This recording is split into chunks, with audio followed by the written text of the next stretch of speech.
Night 12:30க்கு தூங்குறேன், காலையில 8 மணிக்கு தான் எந்திரிக்கிறேன். 8 மணி நேரம் மேல தூங்குறேன், ஆனா எனக்கு ஃப்ரெஷ்ஷாவே இல்லை. எனக்கு நைட்டு தூக்கமே வரல டாக்டர். 2 மணி நேரம் நான் தூங்குறதே பெரிய விஷயமா இருக்கு. அப்படிப்பட்டவங்களா நீங்க இருந்தீங்கன்னா இந்த வீடியோ உங்களுக்கு தான்.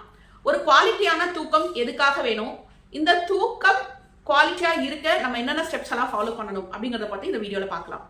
நம்ம டே ஃபுல்லா இந்த உடம்ப படுத்துற பாட்டை, நம்ம மசில் ஏற்படக்கூடிய ஸ்ட்ரெயின்ஸை, நம்ம ஆர்கன் ஃபங்க்ஷன்ல ஏற்படக்கூடிய பிரச்சனைகளை கிளியர் பண்றதுக்கான ஒரு ஹீலிங் ப்ராசஸே நம்ம தூங்கும் போது தான் நடக்கும். அதே போல நம்ம மனசுல இருக்கக்கூடிய கவலை, பதட்டம், பயம் இதையெல்லாம் கூட ரெக்கவர் பண்ணிக்கிறதுக்கான டைம் ஒரு நல்ல தூக்கம். ஒரு பதட்டத்துக்கு அப்புறம் நல்லா தூங்கி எந்திரிச்சாலே மனசு அமைதியாகிறத பார்க்க முடியும். இப்படி உடம்பையும் மனசையும் ஹெல்த்தியா வச்சுக்கணும் அப்படின்னா நம்ம தூக்கமும் குவாலிட்டியா ஹெல்த்தியா இருக்கணும். ஒரு குவாலிட்டியான தூக்கம் அப்படிங்கிறது எத்தனை மணிக்கு ஆரம்பிக்கணும் அப்படின்னா 10ல இருந்து 10க்குள்ள தூங்க போயிடணும். காலையில 5:30ல இருந்து 6க்குள்ள எந்திரிச்சிடணும். இந்த ஒரு 6:30 மணி நேரத்துல இருந்து 7:30 மணி நேரமான தூக்கம் ஆழ்ந்த தூக்கமா இருந்ததுன்னா காலையில நம்ம எழுந்திருக்கும் போது நம்ம ஒரு ஃப்ரெஷ்ஷா சுறுசுறுப்பா ஃபீல் பண்ற மாதிரி இருந்தா டெஃபினட்டா அது ஒரு குவாலிட்டியான தூக்கம். உங்க தூக்கம் எப்படி இருக்குது அப்படிங்கறத நீங்களே கேட்டுக்கோங்க. இப்ப தூக்கம் சரியா இல்ல, காலையில எந்திரிக்கும் போது எனக்கு ஸ்லீப்பியா இருக்கு டாக்டர் அப்படின்னா நான் சொல்ல போற இந்த டிப்ஸ் எல்லாம் ஃபாலோ பண்ணுங்க. டெஃபினட்டா உங்க தூக்கத்தோட குவாலிட்டியை இம்ப்ரூவ் பண்ணிக்க முடியும். நீங்க தூங்குற இடம் கோல்டாகவும் சில்லுன்னு இருக்கணும். நம்ம பாடி டெம்பரேச்சரோட அந்த டெம்பரேச்சர் குறைவா இருக்கணும். நம்ம தூங்குற இடம் காமா இருக்கணும், டார்க்கா இருக்கணும், டிஸ்டர்பன்ஸ் இல்லாததா இருக்கணும். நம்ம என்ன மாதிரி ஃபுட் எடுக்கணும் தூங்க போறதுக்கு முன்னாடி அப்படின்னு பார்த்தோம்னா, ரொம்ப ஹெவியாவும் வயிறு இருக்கக்கூடாது, ஆனா வயிறு காலியாவும் இருக்கக்கூடாது. ஸோ நம்ம ஒரு 7-7:30க்குள்ள சாப்பிட்டுட்டு, அதுவும் steamed food, masala oil item இல்லாத ஃபுட்டு, நான்வெஜ் இல்லாத ஃபுட் எடுத்துக்கும் பொழுது தூக்கத்தோட குவாலிட்டி இம்ப்ரூவ் ஆகும்.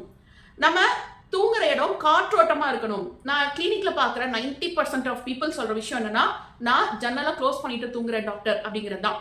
நம்ம ஒரு ரூம்குள்ள ஒரு ஃபேமிலி, ஒரு 4 பேர் இருக்கிற ஃபேமிலி தூங்குறாங்க அப்படின்னா நம்ம தூங்கும் போது உள்ள இழுக்கக்கூடிய ஆக்சிஜன், வெளியே விடக்கூடிய கார்பன் டை ஆக்சைடு, இந்த ரெண்டையும் நம்ம கால்குலேட் பண்ணி பார்ப்போம்.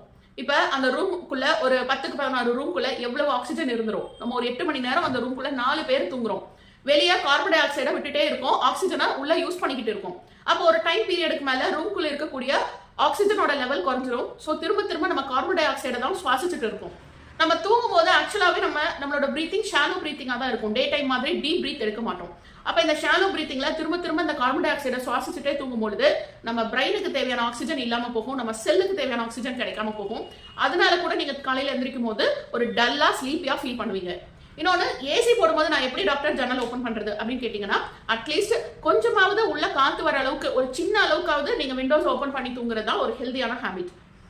அடுத்து நீங்க தூங்க போறதுக்கு முன்னாடி ஒரு பிரீத்திங் எக்ஸசைஸ் பண்றதும் உங்க ஸ்லீப்போட குவாலிட்டியை இம்ப்ரூவ் பண்ணும். இல்ல அப்ப டைம் இல்லைன்னா அட்லீஸ்ட்